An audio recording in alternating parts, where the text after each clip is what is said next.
आप देख रहे हैं लाइव इंडिया हर पल।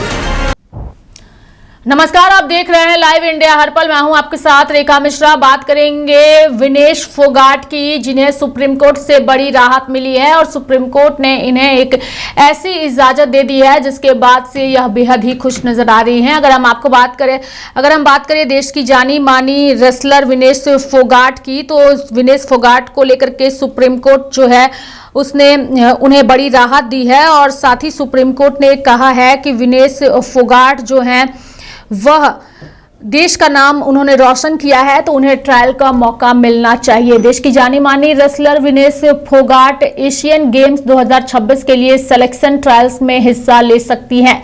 सुप्रीम कोर्ट ने दिल्ली हाई कोर्ट के फैसले को बरकरार रखा है और उसमें कोई भी बदलाव करने से इनकार कर दिया है। कोर्ट ने कहा कि इस एथलीट ने कुश्ती में अपनी उपलब्धियों से देश का नाम रोशन किया है।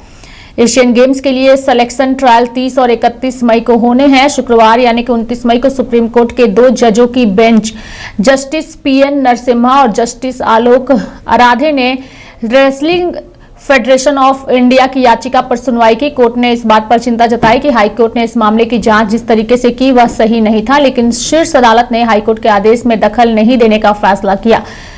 एससी ने कहा, अगर कोई और होता तो बात अलग होती। इन्होंने देश को गर्व महसूस कराया है। रेसलिंग फेडरेशन ऑफ इंडिया ने विनेश फोगाट को 26 जून 2026 तक घरेलू टूर्नामेंट में भाग लेने के लिए बैन कर दिया था। डब्ल्यूएफआई का तर्क था कि रिटायरमेंट से वापसी करने वाले प्लेयर को यूनाइटेड वर्ल्ड रेसलिंग में के एंटी डोपिंग नियमों के तहत कम से कम 6 महीने पहले नोटिस देना जरूरी होता है। डब्ल्यूएफआई का कहना है कि विनेश ने यह नोटिस पीरियड पूरा नहीं किया, इसलिए वह घरेलू प्रतियोगिताओं में भाग नहीं ले सकती। 22 मई को दिल्ली हाईकोर्ट ने विनेश फोगाट को एशियन गेम्स 2026 के लिए सिलेक्शन ट्रायल में शामिल होने की इजाजत दे दी। इसके बाद डब्ल्यूएफआई ने दिल्ली हाईकोर्ट के इस फैसले के खिलाफ सुप्रीम कोर्ट का दरवाजा खटखटाया। दिल्ली हाईकोर्ट ने निर्देश दिया कि विनेश फोगाट को 30 और 31 मई को होने वाले सिलेक्शन ट्रायल में हिस्सा लेने की इजाजत दी जाए। कोर्ट ने यह भी कहा था कि सिलेक्शन ट्रायल की वीडियो रिकॉर्डिंग की जाए। इसके अलावा ट्रांसपेरेंसी के लिए स्पोर्ट्स अथॉरिटी ऑफ इंडिया और इंडियन ओलंपिक एसोसिएशन के स्वतंत्र पर्यवेक्षक की नियुक्ति की जाए ताकि उनकी देखरेख में ट्रायल्स कराया जाए। भारतीय रेसलिंग गलियारे से जो है ये जानकारी न केवल बड़ी है बल्कि कानूनी खबर सामने आई है और सुप्रीम कोर्ट ने स्टार पहलवान विनेश फोगाट को एशियन गेम्स 2026 के सिलेक्शन ट्रायल्स में भाग लेने की अनुमति दे दी है। यानी कि सुप्रीम कोर्ट का इस पर बड़ा बयान सामने आया है। सुनवाई के दौरान सुप्रीम कोर्ट ने स्पष्ट कहा है कि विनेश फोगाट की खेल उपलब्धियों की सराहना करते हुए एक बेहद अहम टिप्पणी की। कोर्ट ने कहा कि अगर कोई और एथलीट होता तो बात अलग धरातल पर होती। विनेश ने देश को गौरवान्वित किया है। हालांकि इस राहत के साथ ही सुप्रीम कोर्ट ने विनेश फोगाट को देश की गरिमा और खेल के नियमों की याद दिलाते हुए सीधे शब्दों में कहा, आप एक उत्कृष्ट एथलीट रही हैं, लेकिन देश सबसे पहले आता है। विनेश फोगाट को एशियन गेम्स ट्रायल में शामिल होने की अनुमति देने के बावजूद शीर्ष अदालत ने दिल्ली हाईकोर्ट द्वारा इस मामले को संभालने के तरीके और कार्यप्रणाली पर गहरी चिंता और नाराजगी व्यक्त की। कोर्ट ने साफ कहा है कि खेल महासंघों के तकनीकी और चयन मामलों में अदालत का इस तरह आसानी से और तुरंत हस्तक्षेप करना एक बड़ी समस्या बनता जा रहा है। सुनवाई के दौरान जस्टिस पीएस नरसिम्हा ने मौखिक रूप से बेहद सख्त टिप्पणी करते हुए कहा कि ये किसी मेडिकल कॉलेज के एडमिशन नहीं है, ये राष्ट्रीय और अंतर्राष्ट्रीय खेल है। ऐसा नहीं हो सकता कि अदालतें इस तरह से दखल दे और पूरे शेड्यूल को ही अस्त व्यस्त या बाधित कर दे।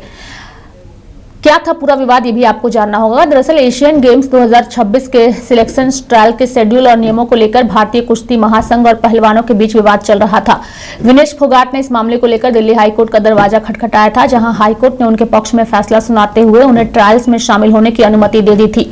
डब्ल्यूएफआई ने हाईकोर्ट के इसी फैसले को सुप्रीम कोर्ट में चुनौती दी थी, क्योंकि महासंघ का मानना था कि अदालती हस्तक्षेप से खेल के तय शेड्यूल और चयन प्रक्रिया पर बुरा असर पड़ता है। एससी ने विनेश फोगाट की साख को देखते हुए उन्हें एशियन गेम्स के सिलेक्शन ट्रायल्स में उतरने की छूट तो दे दी है, लेकिन खेल नीति और शेड्यूलिंग के मामले में महासंघ के अधिकार क्षेत्र को सर्वोपरि मानते हुए भविष्य के लिए अदालतों को कड़ा संदेश भी दिया है।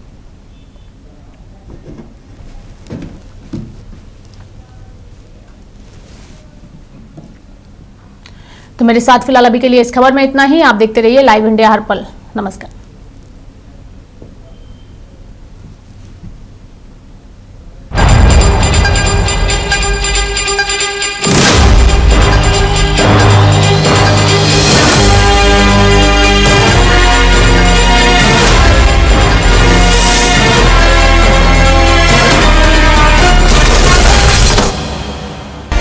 आप देख रहे हैं लाइव इंडिया हर पल।